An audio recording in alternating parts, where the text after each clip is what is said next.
There's a brand new Citizenship by Investment program available, and it is officially the world's cheapest citizenship that you can get.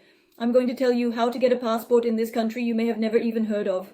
If you pull up a map of Central Africa and look along the equator, you will see a couple of islands that are perhaps best known for some of the world's best chocolate beans. You may never have thought about this country, but it's called São and Príncipe. And they are now home to a brand new Citizenship by Investment program that has the lowest price we've seen of any kind of program like this in years.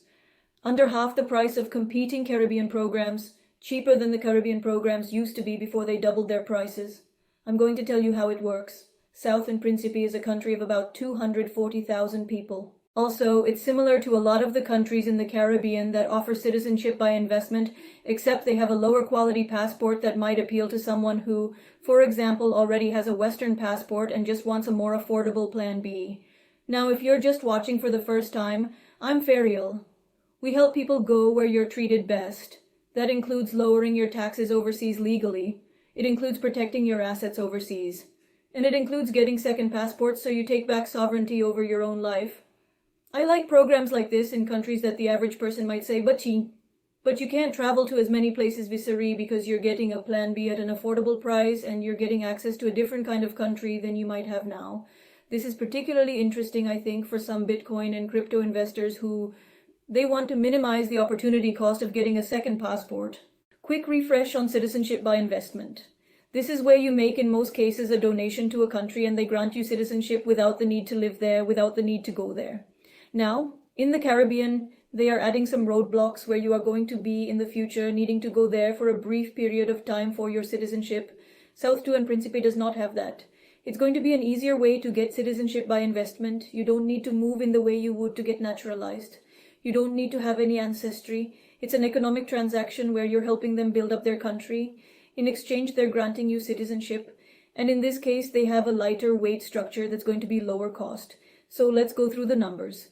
If you're a single applicant, you're going to have to donate $90,000 to the country in order to get citizenship. If you have a family that's 2 to 4 people, it goes up to a mere $95,000. So $5,000 extra, you get the family in. Who qualifies? Kids who are unmarried up to the age of 30, parents who are 55 and older if they are dependent on you. What's interesting about this is not only the low price. Now, when I got St. Lucia citizenship way back in the day, it was $100,000. And I said, guys, it's not going to be this cheap forever. And people said, no, yeah, there's more and more programs. And there are more and more programs, but the price has gone up because there's so much more interest from all around the world. Not necessarily the West, although there is more interest from the West. But people all over the place want to get a second passport. And so countries can charge more, particularly the Caribbean countries wanted to cooperate with the United States and the European Union. So they raised the price to stay in their good graces. Oh, what's interesting about São and Príncipe is they don't have visa-free travel to the United States or Europe's Schengen area or the UK. They actually don't have a lot of free visa-free travel at all. But the benefit there is they can charge a lower price because they're not concerned with getting along with those big Western powers.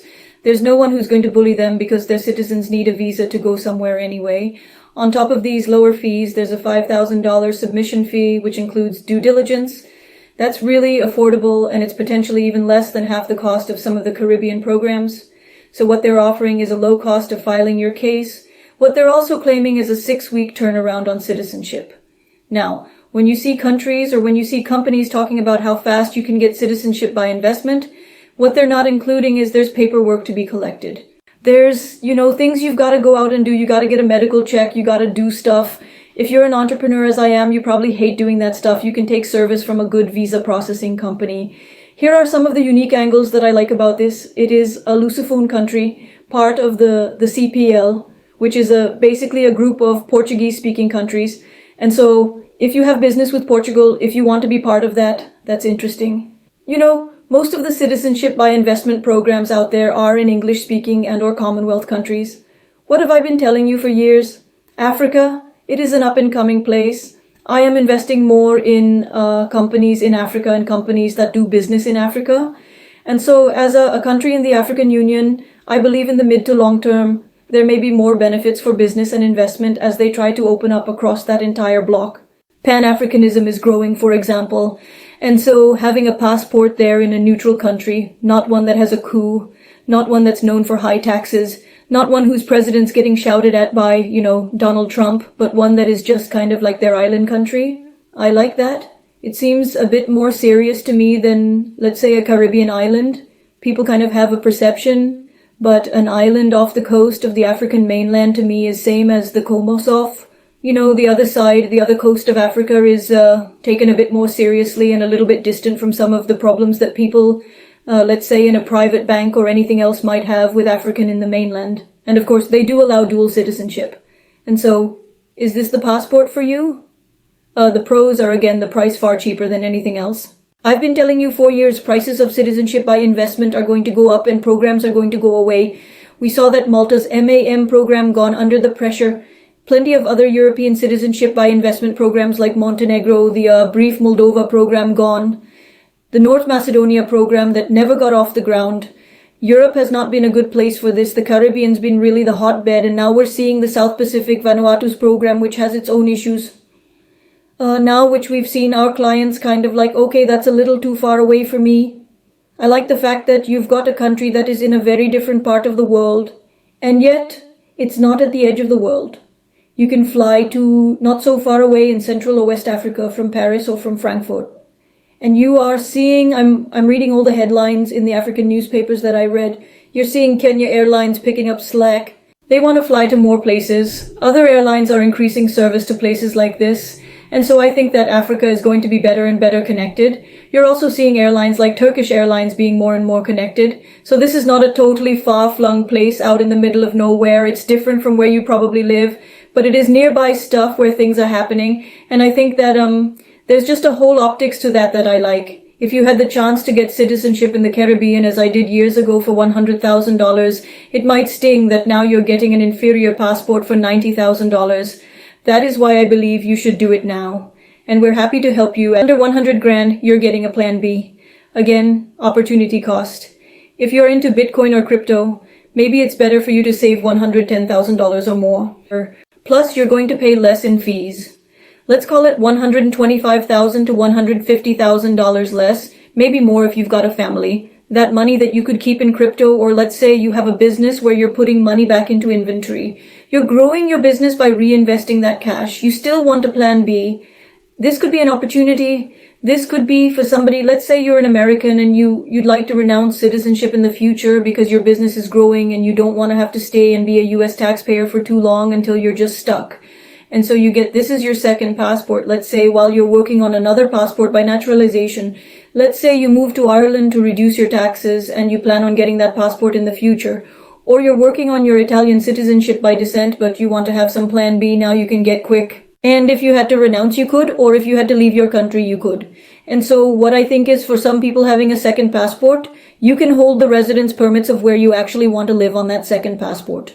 And so particularly if you want to live in non-judgmental parts of the world, like let's say Southeast Asia, if I come to Southeast Asia and say, hey, I'm Southan, they're not really going to process my residence permit application any differently. In fact, it might be easier because Americans might need certain documents, or they have a cap on who can, there could be issues with larger known countries, whereas South Great come on in. So if you're going to Malaysia's MM2 program or the Thai investor program, they don't quite frankly care where you're from. You go to the UAE, I don't think they care so much where you're from.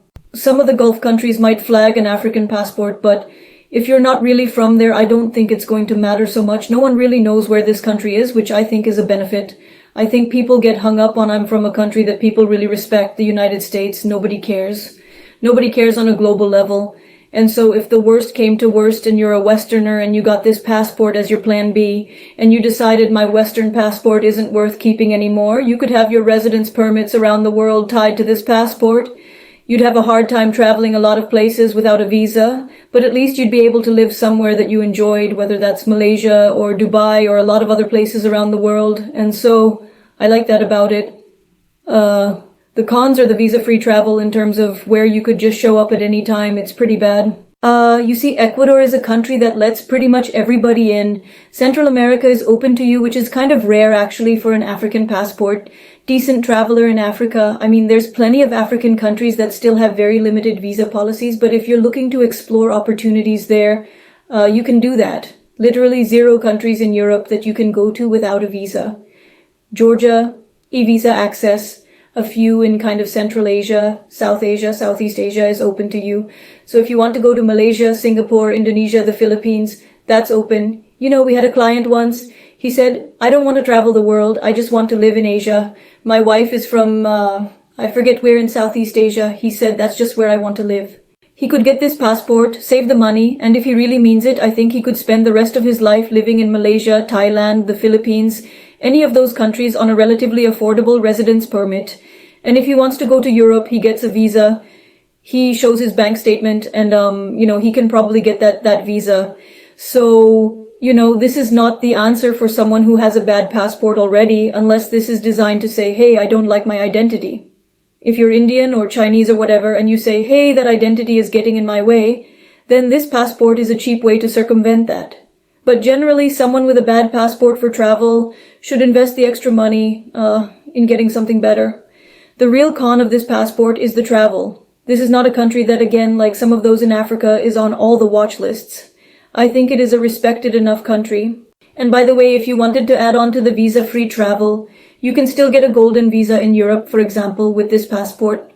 And then you have access to live in Europe. You don't need a European citizenship or an American passport to live in Europe. You can get a golden visa. We help people get those. Or you can get a digital nomad visa. I mean, there's many of different ways to increase your travel abilities. Geopolitically, South Príncipe has worked with China from a business perspective, as many African countries have. They also have trade ties with Portugal. They've also worked with the United States on security. So they seem to be a friend to all. So the bottom line is two things I've told you for years have become true. There are more citizenship by investment options available to you today, including more different kinds of options, not just Caribbean islands. And yet the price of the programs has kept going up. This is something for someone who just wants to dip a toe in, get an affordable plan B, more for Western citizens. And I think it could also be part of a passport portfolio where you're getting not just a second passport, but a couple of extra passports. This could be an extra cheap sweetener, some extra spice that you're putting in the portfolio that gets the access to Africa, gets you something that's totally different. What do I always tell you? You don't want a passport portfolio of just the same kind of passport. You want different ones. You don't want to add anything toxic. I don't think you're adding anything toxic with this one. You're just getting some extra spice for a low price. If you'd like our help, what we do for clients is we sort through all the different options by investment, by descent, options that may be available to you but not to everybody else. Options through naturalization, and maybe you do a series of these different things.